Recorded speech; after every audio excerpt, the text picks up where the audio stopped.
Quelle est la place qu'occupe le sexe dans une relation amoureuse? C'est le thème de ce numéro de votre émission Ça se discute. Vous êtes sur Dabarou TV. Mesdames et messieurs, bonjour et bienvenue. Vous connaissez déjà mes charmantes invitées. Elle s'appelle Samirat Ibrahim. Bonjour Sami. Bonjour Fola. Elle s'appelle Safiatou Dantorou. Bonjour Safi. Bonjour Fola. Alors, vous savez que dans une relation amoureuse, il faut forcément faire l'amour un jour. Dis-moi Sami, pour toi, que penses-tu de la place qu'occupe le sexe dans une relation amoureuse? Merci pour la question. Pour moi, le sexe occupe une grande partie dans une relation amoureuse. C'est très important d'initier le sexe dans une relation. Quand tu es en relation avec ton homme, il faut de temps en temps aller au lit avec ton homme pour pimenter votre relation. Parce que c'est un truc, ça décompresse, ça déstresse, ça épanouit. Ça en donne fait. le bonheur. Le bonheur, c'est la vraie chose. D'accord, Safi, selon toi, quelle est la place qu'occupe le sexe dans une relation amoureuse? Je pense aussi que le sexe est très important dans une relation amoureuse. En plus, lorsque Dieu créait l'univers, il a dit « Multipliez-vous, reproduisez-vous ». Et par quel acte on se multiplie, par quel acte on se reproduit, si ce n'est pas le sexe. Donc, je pense que c'est vraiment important dans un couple d'aller au sexe et d'aller bien au sexe. Ok. Dans le cas où un des partenaires a envie et l'autre refuse, comment peut-on gérer cela? Ah. La question me fait rire. Ça m'amène à me poser la question s'ils se sont rencontrés. Pourquoi est-ce que l'un a envie et l'autre va refuser? Bon, peut-être qu'il n'est pas dans son bon jour, il a des soucis, c'est possible. Qu'ils négocient, hein? Qu'ils négocient, ils vont négocier, ils vont faire les préliminaires, se toucher, tout et tout, pour que l'autre ait envie. Peut-être aussi que c'est un problème où l'autre partenaire se dit que c'est son partenaire seul qui prend plaisir. Donc il faut amener aussi l'autre à accepter, à lui faire des cadeaux, à plaisanter un peu ou bien négocier en tout cas. Quoi qu'il arrive. Quoi qu'il arrive, si l'un a envie, l'autre doit faire. Parce que imagine toi, tu es un homme, tu as envie et tu dis à ta femme et elle refuse ou bien à ta copine et elle refuse et il va ailleurs le faire. S'il fait une fois ailleurs et rencontre une autre personne avec qui il a eu des relations sexuelles et ça lui plaît, c'est difficilement qu'il va déménager, il va plier ses bagages et déménager. Donc moi je crois que c'est des portes d'entrée même pour les ruptures de couple. Ton partenaire a envie, c'est le seulement. Pas tout ça vous prend. Fais vert seulement. D'accord. Sami, quel est toi ton avis par rapport à la question? Le fait qu'un des partenaires refuse le sexe à l'autre? À la base, pour connaître son partenaire, il faut savoir quel genre de partenaire tu as en face de toi. Est-ce qu'il a des sauts d'humeur? Est-ce qu'il est du genre à avoir des petits soucis au boulot, au service? Il faut communiquer avec lui pour savoir exactement ce qu'il a avant de lui dire « voilà, j'ai envie de toi ». Et il y a des stratégies pour dire à son homme « j'ai envie de toi », pas brusquement, voilà, j'ai envie de toi. C'est vulgaire. C'est pas sexy. Voilà, c'est pas sexy. Il faut être pas excitant. Voilà. Il faut savoir quel problème ton partenaire a. Communiquer jusqu'à ce que l'envie lui vienne. Peut-être qu'en communiquant, en cherchant des solutions à son problème, il peut être excité, vous allez facilement aller au lit. Donc, la première des choses, c'est la communication. C'est très important dans un couple. Ok. Et après tout cela, comme si le gars refuse de faire l'amour, tu fais tout, il refuse. On fait comment? C'est pas parce que c'est très important qu'il faut en abuser dans un couple. Il y a des jours, bon, tu peux comprendre.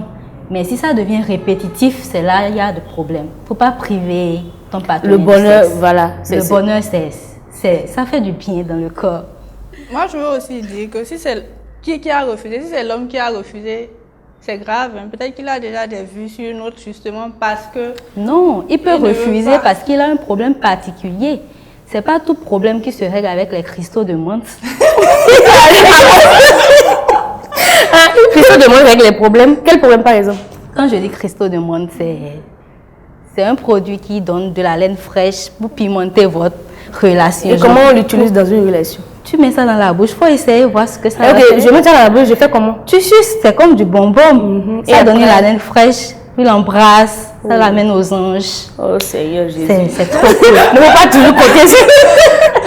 Faut pas toujours régler les problèmes par les cristaux de monde. Tu peux avoir un problème très particulier et tu vas t'emporter pour dire aujourd'hui il m'a pas fait l'amour, il a touché une autre fille dehors, alors que c'est pas le cas. Faut vraiment communiquer avec ton partenaire. Donc, par exemple, alors si un des partenaires a l'habitude de refuser le sexe, ça peut amener une rupture, c'est ça? Ça peut amener une rupture. Quand c'est répétitif, bien sûr. Okay. Mais une fois en passant, on peut comprendre. Aujourd'hui, j'ai pas envie d'aller au lit avec toi. On peut comprendre. Moi, je crois que si, même dans une relation, ça arrive au point où l'un des partenaires refuse le sexe à une personne, à son conjoint, une fois, deux fois, là, il y a déjà un problème. Il y a quelque chose qui ne va pas et il faut aller fouiller à la base. Et la solution, c'est à chaque fois que l'un demande que l'autre donne. Même s'il n'a pas envie, il faut lui dire que tu n'as pas envie. Et tout arrive. On n'a même pas besoin de demander le sexe. Tant que vous êtes ensemble, vous savez que de temps en temps, il faut donner du plaisir à ton partenaire. Il ne faut pas priver ton partenaire, sachant bien qu'elle a envie de toi, mais elle ne peut pas venir te dire j'ai envie de toi. Tu es capable. D'ailleurs, elle ne peut même pas aller ailleurs pour dire j'ai envie de toi. C'est parce que tu es ton homme. Ok. D'accord. Donc, à chaque fois que ça vous prend. Si c'est matin, si c'est midi, si c'est le soir, prenez votre dose seulement. Là où ça vous prend. Partenaire, je n'ai pas dit d'aller chez quelqu'un d'autre. Mais tant que c'est ton partenaire, tant que tu as envie, tant qu'il a envie, voilà, vous le faites. C'est une question d'entente. En un mot, faites seulement. Faites seulement. Faites seulement quand ça vous prend. Mesdames et messieurs, vous savez que nous avons deux rubriques dans cette émission. Ce que j'en pense et l'avis du sage. Tout de suite, c'est la rubrique Ce que j'en pense. Suivant. Le sexe est le pilier d'une relation amoureuse. Faire l'amour, ça, c'est renforcer une relation amoureuse. Le sexe, c'est important. Les textes de l'islam interdisent la fornication. Et tant qu'on n'est pas d'abord dans le foyer, les relations amoureuses sont en quelque sorte, on les qualifie de fornication. Donc pour moi, si c'est une relation amoureuse, le sexe occupe une place secondaire. Mais s'il s'agit d'un foyer, le sexe occupe une place primordiale. Le sexe occupe la première place parce que sans le sexe, il n'y a pas le vrai amour. Dans une relation amoureuse, le sexe ça importe peu. Il faut d'abord chercher comment vivre mieux dans une relation.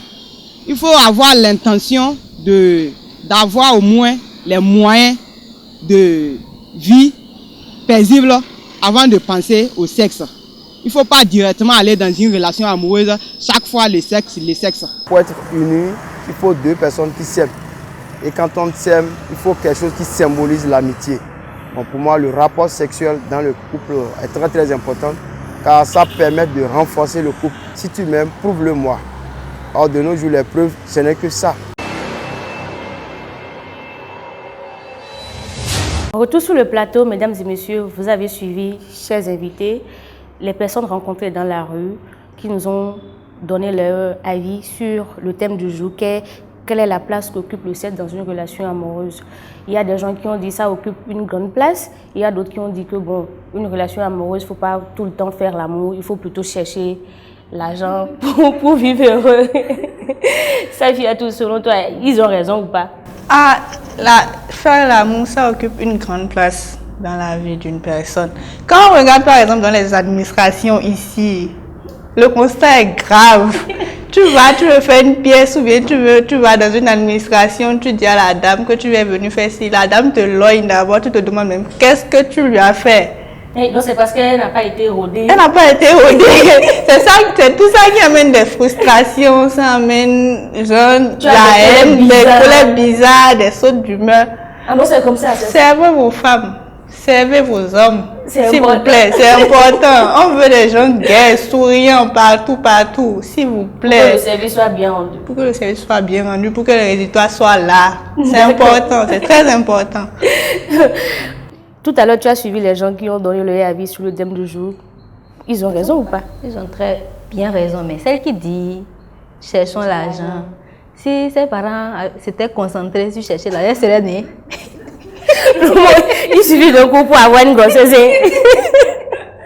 C'est peut-être un coup du soin qu'il a donné, qui sait. Est-ce qu'elle serait née?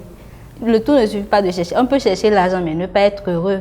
Et le sexe fait partie de... Ça participe au bonheur. Donc, c'est un bonheur à part entière. Mais il faut te faire plaisir. Il faut donner le temps pour décompresser, pour faire plaisir à son partenaire. Pour innover aussi, parce qu'il ne faut pas aussi rester dans les mêmes choses tout le temps. Faites l'amour, innover, tout et tout. Ça rend gai, ça libère. Je ne sais pas si c'est une hormone que ça libère, mais on sent le changement. Ça fait du bien. D'accord. Le fait, par exemple, de gémir pendant l'acte sexuel, qu'en penses-tu? L'acte sexuel, c'est les gémissements. Tu es là, tu fais l'amour avec une personne. C'est pas ce moyen-là qu'on ressent que ce que l'autre fait est bon ou pas. Tu es là, imagine, tu fais l'amour avec quelqu'un et puis il est là comme ça, comme un bois. Comme un bois. Comme un tronc d'arbre. C'est que toi, tout ce que tu fais là, c'est rien. Il faut gémir. Il faut se libérer. C'est pas parce qu'on a dit de gémir que tu iras boire les Viagra pour venir crier comme si... C'est sodomisé. Ah, quand on sodomise, on crie? C'est quoi sodomie même? Bon, bref, le fait de gémir pendant l'acte sexuel, c'est très important. Très, très important. D'abord, quand tu gémis, ça amène ton partenaire à changer de position, à être créative. Si c'était à position couchée seulement, position missionnelle. Position missionnelle, vous avez l'habitude d'adopter. Ils sont en mission. Quand tu gémis, quand je dis gémir, il faut gémir sexy. Il faut que ton gémissement soit sexy. D'arrêter les gémissements prophétiques, les gémissements constipés. C'est quoi le gémissement prophétique? Oh mon Dieu, oh my God. La personne loue le Seigneur. Loue le Seigneur qui a créé cette chose. Dieu, c'est toi qui as créé ce truc-là. Bon, je crois que c'est ça. C'est ça, non? Il y a des gémissements dans les gémissements. Comment? Je vais finir d'abord. Mais je crois que c'est vraiment important. Il faut bien gémir pour que ça amène ton partenaire à dire vraiment ouais. C'est comme si tu acclamais ses efforts en fait. Elle est bonne. Quand gémis, c'est comme si tu acclamais ses efforts. Voilà. Et le gars, ça fait l'amour avec un tronc d'arbre. Genre, tu fais l'amour, tu constates que c'est ton grand-père qui est couché. Il ne gémit pas, il ne dit rien, il constate seulement. C'est comme si c'est une perte de temps en fait. Le temps que tu as pour être couché, tu pouvais aller chercher l'argent, comme l'a dit l'autre. Carrément. Encore que l'argent c'est l'argent, 10 000 c'est 10 000. 10 000. Voilà. Donc le gémissement est très important. Très très important. Et on ne demande pas de forcer les gémissements parce qu'il y a des gens, ils n'ont pas envie d'aller à l'acte sexuel. Et pendant l'acte sexuel, ils font semblant de gémir juste pour faire plaisir. Ils simulent. Voilà. Alors que ce n'est pas le cas. Ça vient naturellement, c'est un truc naturel. Tu le gardes. Quand c'est bon, ça sort seulement. Quand il n'est pas bon, dis-lui, mon frère, c'est petit, ça ne m'excite pas, ça ne me fait pas jouir. C'est petit, il y a des petits qui font aussi. Tu lui as dit la vérité. Mais il ne faut pas faire semblant, il va descendre et dire ouais, alors qu'il n'a rien fait. Ok. Et si, par exemple, pendant l'acte là, un des partenaires ne gémit pas, ça peut constituer un problème pour le couple? Comme je le disais, le tout ne suffit pas d'aller à l'acte sexuel. Il faut communiquer avec ton partenaire. Si ton partenaire ne gémit pas, ce n'est pas la 4e fois tu vas dire tu ne gémis pas. Déjà, la première acte, on a fini, mais je ne t'ai pas senti, tu n'as pas gémi, tu n'as rien fait du tout, je ne te plais pas, des trucs, des questions comme ça pour l'amener à te répondre. Mais si elle ne gémit pas, tu finis, tu te fâches, alors qu'elle a un problème particulier. Ça peut être une base au niveau de sa santé, elle n'arrive pas à gémir. Mais moi, je ne crois pas que c'est une histoire de santé. Hein. Le gémissement, ça Moi, je veux dire, éloignez-vous des partenaires qui ne gémissent pas. Hein. Comment tu sauras ce que tu as fait? Vraiment, comment tu sauras? Tu es là, tu fais tous tes trucs et tu finis, c'est comme si tu n'as rien fait. C'est depuis là, je dis, c'est quoi mon frère, tu as quoi? On dit, c'est vrai, Il y a aussi, pendant l'acte sexuel, on peut communiquer, on peut demander, est-ce que tu me sens, est-ce que ce que je fais c'est bien? Tu poses ces questions-là, par exemple, Safi, et le gars ne répond pas bien, il dit, comment tu l'as accouché? Qui l'a accouché? Comment il a fait pour croiser mon chemin? Non, ça c'est grave. Dès le départ déjà, même avant tout ça, on parle de tout ça d'abord pour savoir, parce que moi je n'aime pas les mauvaises surprises. Je ne veux pas aller me retrouver avec un tronc d'arbre ou bien un zombie qui est là juste pour être là. Si c'est ça, ça a servi à quoi de le faire? Je ne peux pas me mettre avec quelqu'un qui ne ressent pas du plaisir en faisant l'acte sexuel. Ça aurait servi à quoi? Donc, au premier rendez-vous, déjà, en même temps. Bon, pas au premier rendez-vous, mais quand vous savez que c'est bon, même. avant d'aller, vous parlez de tout ça pour savoir à quoi m'attendre. Si ça te dépasse, tu pars. Hein. Aïe. Aïe, comment tu sauras ce que tu as fait? Okay, comment il faut s'y prendre pour parler de ça en même temps, bon, avant d'aller au sexe? Du genre, dis-moi comment tu gémis ou bien... Comment... Non, vous en parlez. Tu dis, est-ce que tu es du genre gémissant? Est-ce que tu es du genre silencieux? Est-ce que tu es comme ça? Comment tu es? Comment? Vous parlez de tout ça. Et si tu dis qu'il est du genre silencieux, il n'arrive pas à exprimer... Je dis, ah, ok. Je prends mes clics et mes claques, je m'en vais. On ne négocie pas ça chez moi. Pourquoi? Comment je saurais alors à la fin? Okay, dis-moi comment je saurais. Si le gars te plaît, tu es déjà tombée folle amoureuse. Tu veux attraper mon cœur. J'attrape mon cœur, je sais. Je sais fort, je sais que j'irai trouver mon gémisseur ailleurs. Oui, non, c'est important. À cause de gémissement, c'est important. Tu paies le gars comme ça, ou bien le gars te paie parce qu'il t'a dit qu'il ne gémit pas. Il faut au moins essayer une fois, non? Pourquoi? C'est pas un essai. Il n'y a pas le droit à l'erreur. Tu peux gémir, tu ne peux pas gémir là. Tu pars. Ok. C'est possible aussi que, même s'il dit qu'il n'a pas l'habitude de gémir, l'amener à le faire? Quelqu'un qui a, je ne sais pas quel âge, je ne sais pas à quel moment tu vas l'amener à gémir, avec toutes ces conquêtes qu'il avait déjà eues. On ne sait pas le nombre de conquêtes qu'il avait eues. Tout ce trajet-là, il n'y a eu personne pour le faire gémir. C'est possible que tu sois la personne qui va l'aider à surmonter ce problème. Il a quel âge le monsieur? Ah bon, ça là, moi, il a quel âge? Et depuis, je suis son CV depuis qu'il a commencé jusqu'à maintenant, là, il n'a pas encore trouvé quelqu'un qui va le faire gémir. Et c'est moi, je vais dire, je peux engager cette responsabilité-là. Peut-être qu'il a l'habitude de rencontrer des filles qui tombent raides de lui. Donc, quand tout ce qu'il fait, ils acceptent. Ah, il n'a qu'à aller continuer là-bas. Moi, je vais serrer mon cœur là-bas et filer à celui qui gémit. Sinon, comment je saurais quand on fait finir si j'ai fait quelque chose? Alors que tu ne sais pas que le gémissement d'un homme, c'est intense en fait. Ça te fait quoi? Ça te prend à toi-même. Tu sens que non, là, celui-ci, je l'ai mis KO comme ça, c'est bon, c'est fini quoi. Mais il est là, tu finis. Toi-même, tu perds confiance en toi en fait. C'est le truc, tu perds confiance en toi. Est-ce que je fais, c'est pas bien? C'est pas bien. Est-ce que c'est moi qui suis nulle? Est-ce que c'est comme ça? Pourquoi?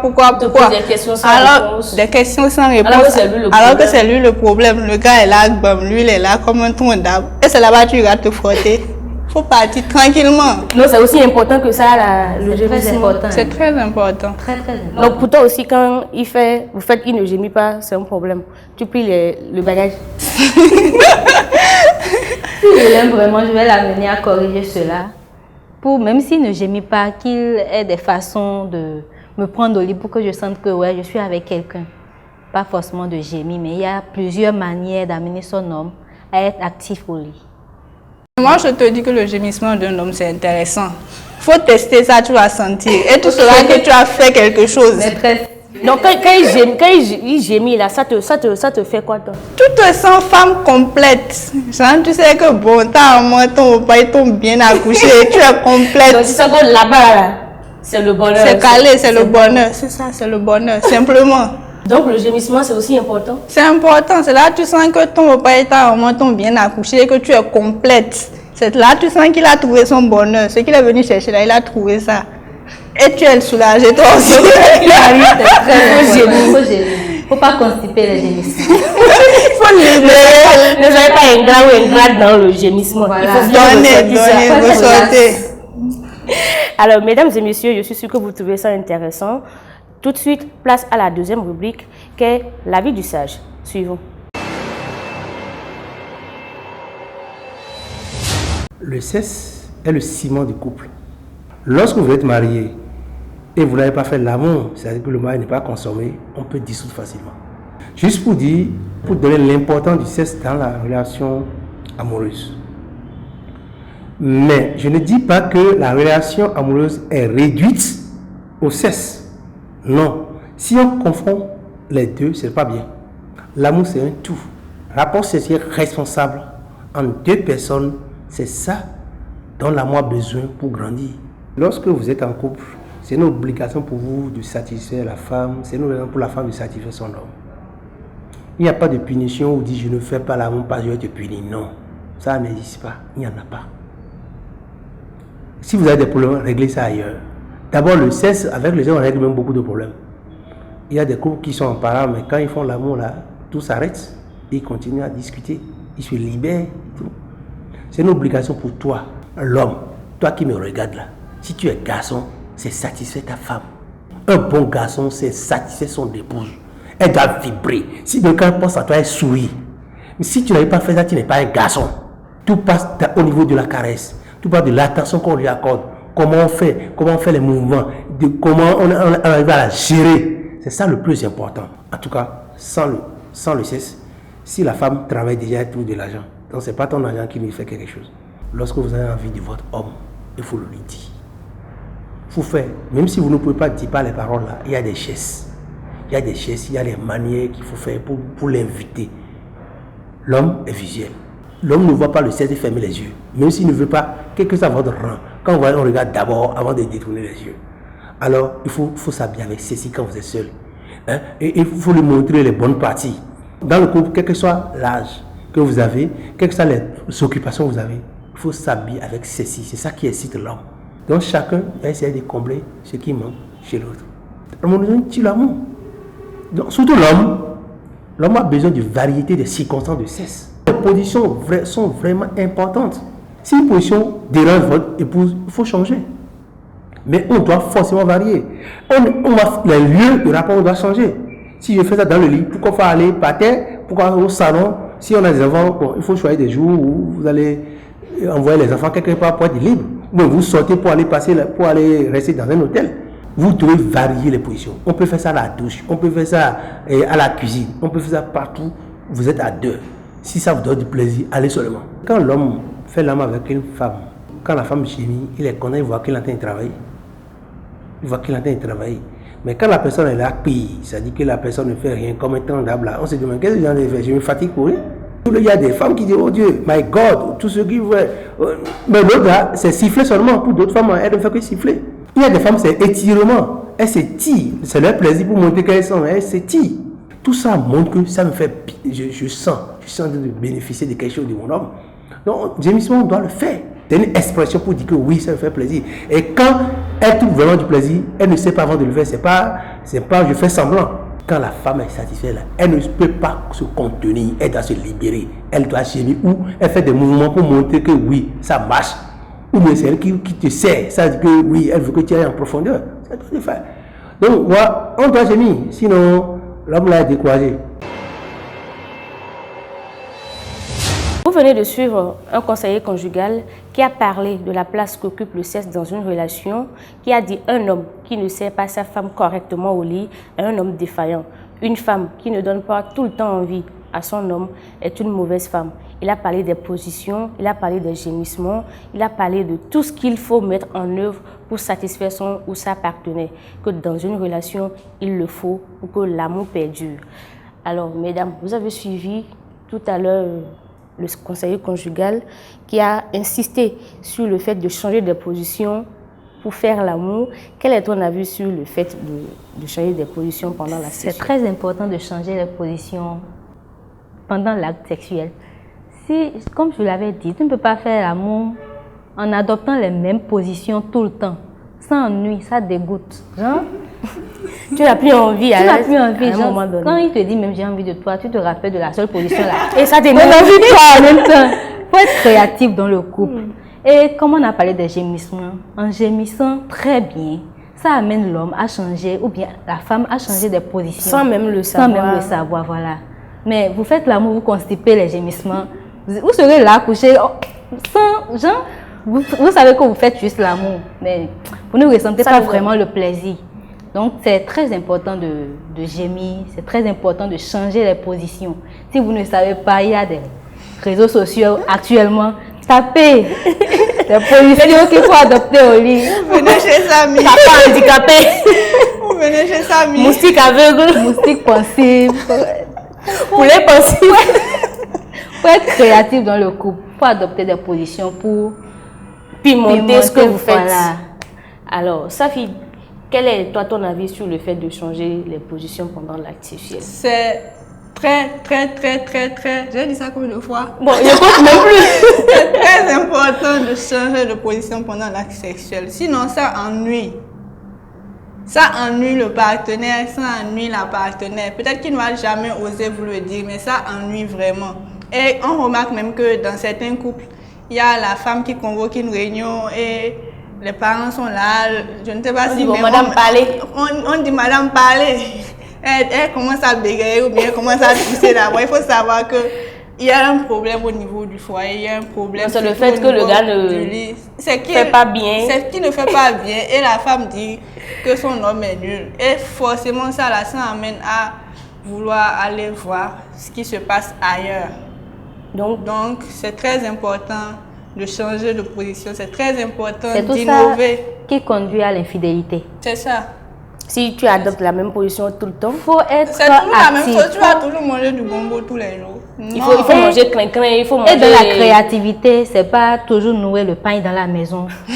Être sexy dans la maison, c'est très important. Voilà. Quand il t'a rencontré, tu étais sexy. Pourquoi ne pas continuer par bien t'habiller pour que quand il rentre du service... 3 enfants, c'est des pains. Le pain au niveau de la poitrine. Il faut bien, il y a des lingeries un peu partout. Même pas des lingeries, même un pantalon. Si c'est une jupe, il est dans une jupe, il aime te voir.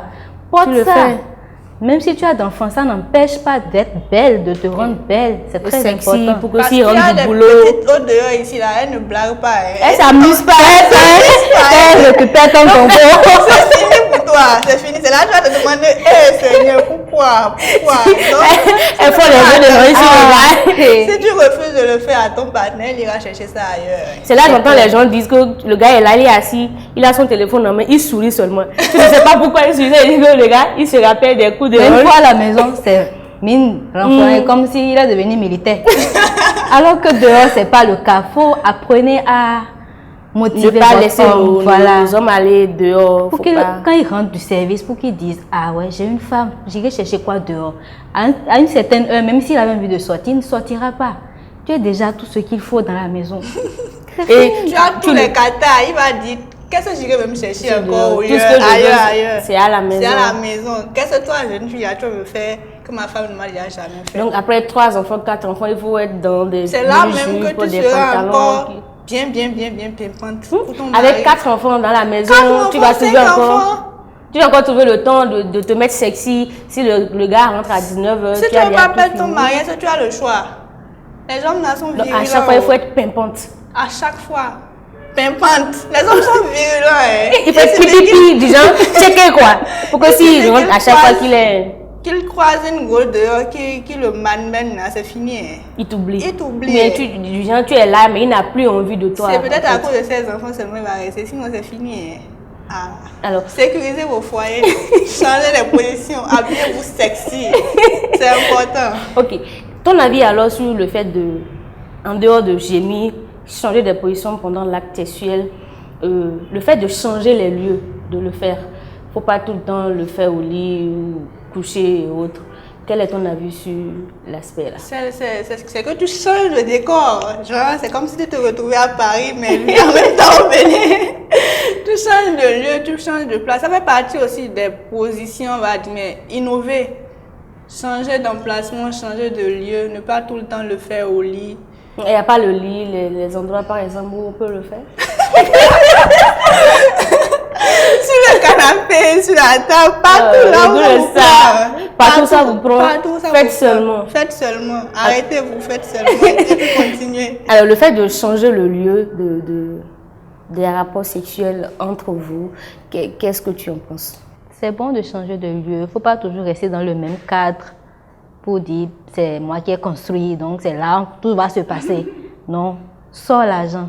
Si c'est une chambre d'hôtel, allez prendre une chambre d'hôtel. Si c'est un voyage de 2 ou 3 jours, allez-y, faites-vous plaisir. C'est pas parce que vous avez des enfants, vous allez toujours vous enfermer dans la chambre pour vous faire plaisir. Certes, il y a des enfants, mais pensez à changer les lieux pour ne pas aussi déranger les enfants, taper leur avenir. Aller dehors de temps en temps, dans les chambres d'hôtel, à la plage. À Parakou, il n'y a pas de plage. Il faut prendre plus pour aller à Cotonou, le faire et revenir. Puis il faut changer de lieu. C'est aussi une manière de se faire plaisir. C'est pas parce que vous êtes parti à la plage que c'est juste ça, vous allez faire prendre le bus et revenir. Vous allez faire des sorties. On peut aussi prendre la voiture et aller vers Ndali ou bien Sévère ou dans la brousse là, vous garer. C'est possible aussi. Nos brousses d'ici là, c'est risqué. Tu es en train de te faire plaisir, c'est bon, va choquer ton ami. C'est ça qui va encore exciter les choses. Ça va encore exciter. Ça va pimenter. Ça va pimenter les choses. Et quand vous allez rentrer, quand vous allez vous rappeler de ça, ça va vous faire... En traitant la plaie, ils vont penser au bonheur que ça donne. Ok, alors si par exemple on tombe sur un partenaire qui n'aime pas tous ces trucs-là, disons c'est un partenaire de l'ancien temps, comment il faut gérer? Alors, comment on s'est rencontrés? Comme ça. Comment les gens se rencontrent? C'est comme ça. D'abord, tu ne peux pas être hypocrite envers moi si je veux vraiment de toi. Dis-moi comment, prouve-moi ce que tu es. Il ne faut pas attendre le mariage pour me montrer ton vrai visage. Je peux te quitter à tout moment. Le mariage ne garantit rien. Hey, non. Je veux ma paix. Si ne te l'occupez pas bien, tu peux partir. Je peux partir. Il ne suffit pas de me verser du sperme pour que je te fasse des enfants et que je ne vais pas recevoir le plaisir dont j'ai besoin. Non. Ça, on va se quitter. Même si tu vas garder la grossesse, il faut que tu jouisses d'abord. Je dois jouir. Je dois savoir que le bébé que j'ai en moi, c'est le bonheur. Ça vient de loin. Vous voyez, on accouche des enfants d'Igontran. Comment il est conçu? En faisant l'amour, non, comme tout le monde. Non, faut faire l'amour, mais il faut savoir que tu prends du plaisir. Il ne faut pas faire l'amour juste. On s'est marié, on doit faire des enfants, non? Tu dois faire, il faut que je verse. Si ça devient enfant, ça devient le cas contraire. Faut bien faire l'amour à ta femme. Faut bien faire l'amour à ton homme pour qu'il sache que j'ai une bonne femme en face de moi. Faut pas coucher 2 secondes. Il a éjaculé. Bon, vous direz vous rincez, vous venez vous coucher. Ça ne sert à rien. Alors, si par exemple tu tombes sur un partenaire qui n'aime pas l'affaire de changer des lieux, il faut tout le temps le faire au lit parce que c'est le lit conjugal, c'est fait pour ça. Et quand on tombe sur ces genre de mecs ou de femmes, comment on peut gérer? Je ne sais pas si je suis sociologue pour dire que je vais changer l'enfant de quelqu'un. Mais je ne vais pas changer l'enfant de quelqu'un. C'est ça que je dis. On parle de ça d'abord et départ. Si tu n'es pas d'accord, tu t'en vas. C'est comme ça. Non, c'est comme ça. C'est ce qu'il faut. C'est ce qu'il faut pour que tu ne trompes pas ton partenaire. Il y a la tentation partout. Les gens ont l'habitude de dire quand tu aimes quelqu'un, on peut le changer, non? Mais il y a des gens qui refusent le changement. Voilà. Ce genre de personne ne va même pas changer. Avant même de le changer, il faut essayer d'abord.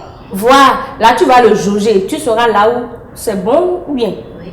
Et après, voilà. Si tu aimes le gars, je crois qu'il faut essayer, non, normalement. D'accord. En tout cas, moi, dans ma vie, il n'y a pas d'essai. C'est tout droit. C'est tout droit en même temps. Si tu veux aller essayer, je te donne 1 semaine ou bien 1 mois. Va essayer ailleurs. Quand tu seras prêt, tu reviens. Et on il va se faire former. Il va se faire former. Moi, et si l'autre le récupère? Si l'autre récupère, qu'il veut, je pourrais le récupérer encore après. Comment tu as pu le récupérer? Je vais le récupérer. Aller avec toi. Il est petit. Il va revenir. Elle va le récupérer. Donc tu as cette force-là pour que quoi qu'il arrive, toi tu dis il n'a qu'à venir, il doit venir. Il n'a pas le choix. Enfant de quelqu'un. C'est enfant de quelqu'un. Moi, je suis enfant de quelqu'un. S'il a dit qu'il veut, et on lui donne une période de stage, 1 mois d'aller faire, et il refuse de revenir, c'est quoi? Il a pas dit un stage. Les changements de position. Changement de position, romantisme, gémissement, quoi. S'il n'a pas pu, il revient, il part. Et c'est fini. Et on prend quelqu'un qui peut. Et c'est fini. Dans la vie, il faut être capable. Donc, quoi qu'il arrive, il faut gémir, il faut changer des positions. Le sexe n'est pas seulement un désir physique, mais un désir psycho-affectif. Il faut donner du plaisir. Le corps a besoin de ça. Voilà, c'est très important. En un mot, mesdames et messieurs, il faut satisfaire son ou sa partenaire. Le sexe occupe une grande partie dans une relation amoureuse. Il faut changer des positions, il faut gémir, il faut changer les lieux. Toi, femme, il faut être tout le temps pimpante pour séduire ton homme. Toi, l'homme, il faut mettre à l'aise ta femme. Le conseiller conjugal a insisté sur ça. Toi, un homme qui n'est pas satisfait ta femme, c'est que tu es un homme défaillant. Toi, une femme qui est tout le temps à la maison, elle n'est pas une au niveau de la poitrine, il rentre, tu es toute sale, ça va l'amener ailleurs. Donc c'est très important de prendre la vie sexuelle dans un couple très au sérieux. Mesdames et messieurs, vous avez suivi, je suis sûre que vous avez aimé. N'oubliez pas de liker, partager, vous abonner et cliquer sur la cloche de notification pour ne rien rater. On se dit à la semaine prochaine.